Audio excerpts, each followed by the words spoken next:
hidup mereka.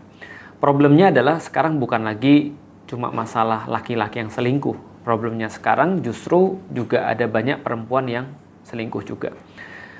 Dan aku melihat ada beberapa kesamaan di antara kasus-kasus yang sekarang perlu jadi perhatian bagi teman-teman sekalian.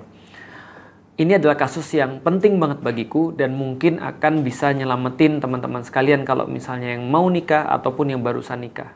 Yaitu adalah tentang bahayanya oversharing. Kalau kita lihat mungkin milenial akhir ataupun Gen Z awal ataupun Gen Z akhir bahkan generasi Alpha, mereka native-nya sudah media sosial. Mereka tumbuh dengan media sosial, mereka hidup dengan media sosial, dan seolah-olah yang media sosial itu nggak bisa dipisahkan dari hidup mereka. By the way, yang paling parah dulu di zaman kita ya SMS dan belum ada WhatsApp, paling ya sekedar pesan-pesan biasa aja. Tapi semenjak bermunculan media sosial, ini ada sesuatu yang mulai jadi problem baru, yaitu adalah tadi, yang mana yang harus di-sharing, yang mana yang nggak harus di-sharing. Ini, filter ini tidak built-in pada Gen Z yang memang native-nya sudah di media sosial. Kalau kita bahas tentang masalah pernikahan.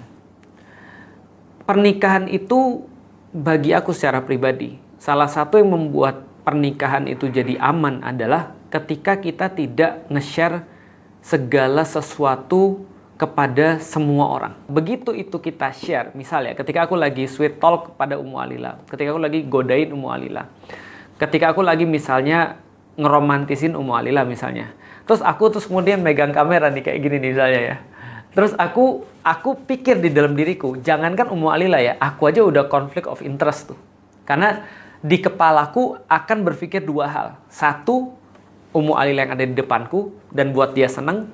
Dua, mikirin orang-orang ngelihat kontenku. Hal yang membawa exposure orang menjadi sesuatu komoditas atau nilai tukar. Permasalahan bukan lagi jadi sesuatu yang harus diselesaikan atau menjadi aib yang harus ditutupin, tapi menjadi komoditas yang bisa ditukar dengan exposure atau sama dengan uang.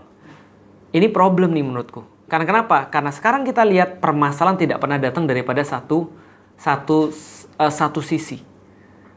Orang yang cerai, suami istri, sama ternyata perilakunya, oversharing. Karena begitu kita sudah overshare, penelitian aku baca itu mengatakan bahwa kalau perempuan yang sudah overshare dan sudah dapat validasi dari banyak orang, like yang banyak, pujian yang banyak, kata-kata orang terus kemudian yang mengapresiasi dia banyak, maka pada saat itu suaminya ketika apresiasi dia itu jadi nggak ada artinya. Tahu artinya? Artinya dia semakin sulit untuk bisa dipuaskan secara mental.